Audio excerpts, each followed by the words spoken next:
Melinoë, the badass protagonist of Hades 2, the princess of the underworld who shreds through the depths of Tartarus and the heights of Olympus to free her family and bring vengeance upon time itself. A goddess of chaos, of nightmare, of death. Like all other characters of Hades and Hades 2, Melinoë is inspired from real-world stories passed through the tradition of Greek mythology. Melinoës is a story ancient and vague, a deity not often invoked, perhaps from fear of her reprisal. So who exactly was Melinoë, and how does her myth translate to the lore surrounding the princess of Hades? Let's dive in. The sands and earth on the western coast of modern-day Turkey hide treasure troves of ancient artifacts.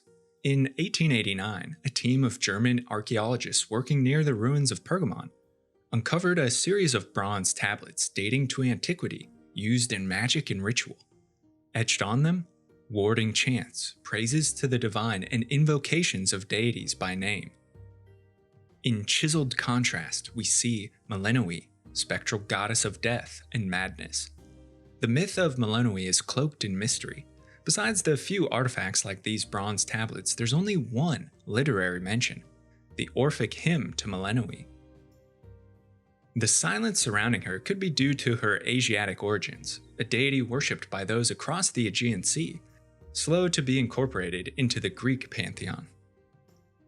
I call upon Melinoë, O goddess, O queen of those below. I beseech you to banish the soul's frenzy to the ends of the earth, show to the initiates a kindly and holy face. In Orphic tradition, a cult religion centered on the mythological figure of Orpheus, Melinoë is described as a saffron-cloaked shade, a specter whose mere appearance is enough to drive mortals to madness. Now plain to the eye, now shadowy, now shining in the darkness. In Orphism, Melinoë is the daughter of Persephone, queen of the underworld, born to her by Zeus, who either appeared disguised as her husband Hades, or else drew Hades' attention through tricks.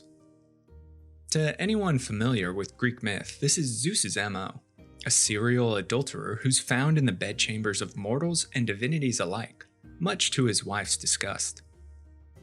In some versions, Zeus conceals himself as a serpent and rapes Persephone.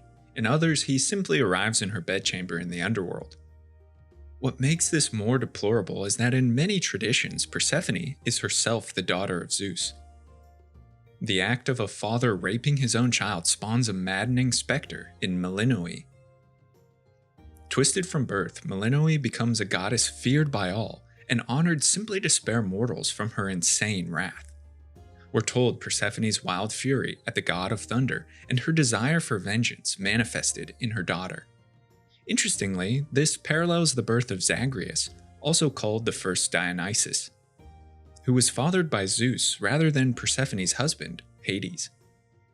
Melinoë was born on the banks of the Cocytus, the river of wailing, where watery spirits of those unable to pay the ferryman for passage lamented for 100 years. This connection to shades and the dead strengthens the goddess's power over specters. Her name has been argued to come either from the ancient root word for quince, or fruit with the yellowish-green color of pallor and death, or from a root word for the fearful sentiment Melinoë inspired.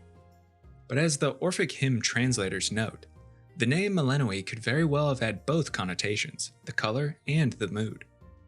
A two-bodied specter, Melinoë was said to appear to mortals at times an ethereal shade of strange form, at times a corporeal woman of cold beauty.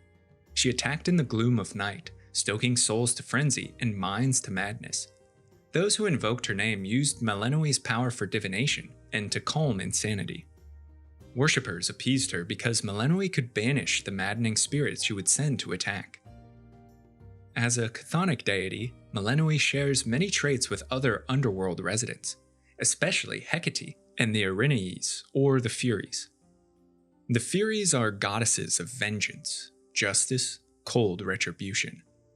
Alecto, Tisiphone, and Megara are referenced in Orphic hymns and Homer's Iliad as agents who hunt down murderers and oathbreakers.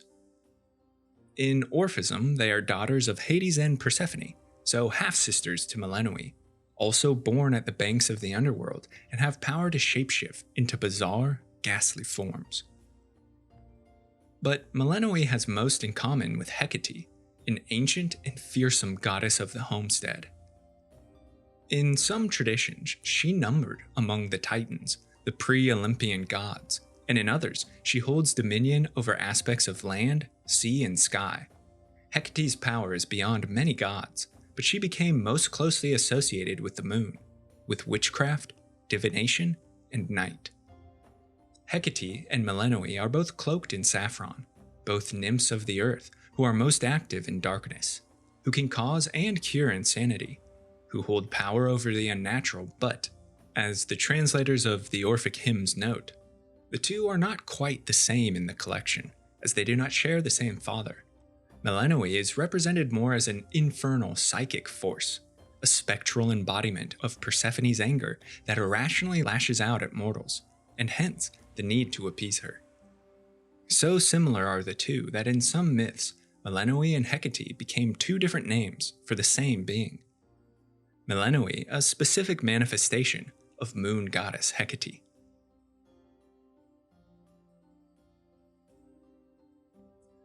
So how does the Melinoë of Hades 2 compare to her real-world inspiration? In The Princess of the Underworld, we see Supergiant's attention to detail and expansion on the more obscure areas of Melinoë's myth. Like her brother Zagreus, Melinoë was born from the love between Hades and Persephone, rather than any wiles of Zeus. Also like her brother, Melinoë is touched by heterochromia, eyes of differing colors that symbolize mysticism, wisdom, and the unnatural. But when the princess was a mere child, the titan Kronos attacked the underworld and imprisoned Melinoë's family. She fell under the protective guidance of Hecate, the witch of the crossroads.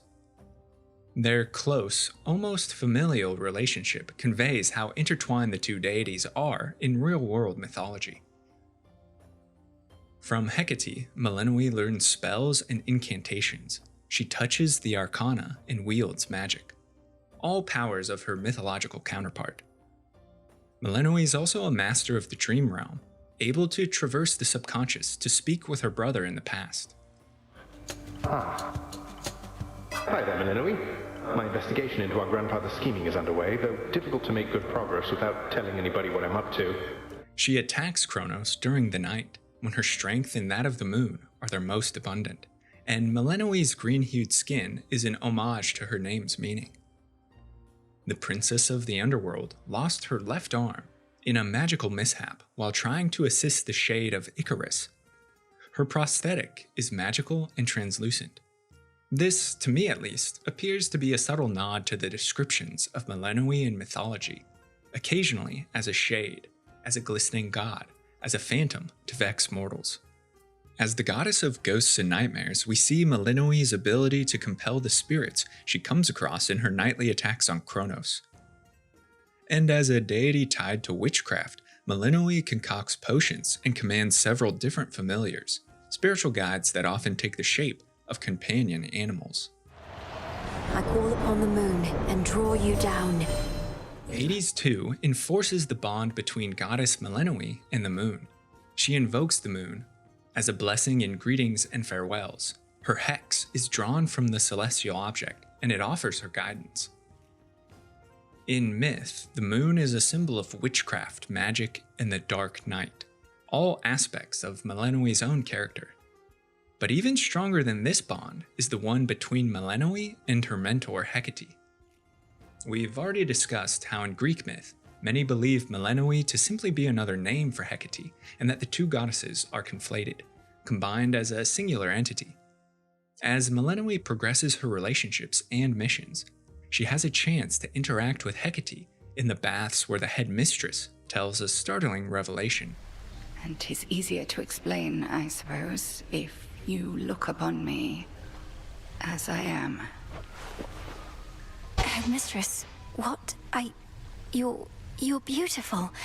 But what is this? I don't understand. Some trick you're playing, or some glamour, or... Hecate is indeed Melinoë, an older version of her from an alternate future who lost her battle against Kronos and fled to this branch to resist him here. It's an incredible bit of storytelling and one that's firmly grounded in the myth. Here, two are indeed one. Melinoë is member of a group known as the Silver Sisters, 4 moon goddesses that swore a binding oath to serve Nyx, primordial night. Melinoë is joined by Hecate, Selene, and Artemis. When conversing with one another, their common passphrase is, "Together we shine." Each is adorned with half-moon crests or symbols, and each wears a 4-color braid that harkens to this sisterhood. What's most interesting is the basis for this organization. There's no band of Silver Sisters in Greek myth. However, these 4 goddesses emerged from shared lore. The ancient mythos is nebulous. Characters and their aspects meld together with others, or split apart in a meandering dance that spans centuries of folktale. The myths of these 4 can all be traced to Hecate, or at least the proto-Hecate figure. Associated with both night and light, the crossroads between life and death, magic, witchcraft, and the moon, Hecate was a powerful and feared household deity. There's some support that her name derives from an ancient Greek epithet for Apollo, which loosely translates to the far-reaching or far-darter. The connection to Apollo distilled into myths concerning Artemis, as Greeks accepted the huntress sister of Apollo into the Olympian pantheon. Artemis took from Hecate the brighter aspects, a goddess of the woods, of nature, and the moon, while the grim powers of witchcraft and darkness remained with the goddess of the crossroads. Future generations distilled Artemis further, which gave rise to Selene, the moon incarnate, who drove the celestial orb in her chariot and commanded lunar cycles of growth. And as we've already discussed, the myths of Melinoë are conflated with those of Hecate. So we see how all 4 can be considered to an extent one and the same goddess. Melinoë, the avenging shade of the underworld, daughter and princess of Hades. Not only is she a brave character that can mow through countless of Kronos' legions, but she's an individual suffused with the mythology of her real-world counterpart, the goddess of madness, of witchcraft and the night, who strikes as a shade, fear into the hearts of mortals. Many incantations and prayers have been offered Melinoë to keep her from their minds and to hold insanity at bay. Thanks so much for watching this video on the origins of Melinoë in Hades 2. Let me know your thoughts on the Princess of the Underworld, as well as what other characters or stories from Hades you'd like to learn more about in the comments below. And if you're a fan of lore and storytelling, be sure to subscribe to the channel where content is uploaded frequently. I want to take a moment to thank all my patrons over on Patreon. Their support means the world to me and helps the channel continue to improve. If you'd like to become a lore luminary for access to me, written scripts, and early video drops, head to patreon.com/thelorebrarians to learn more. Until next time, go forth and explore the lore.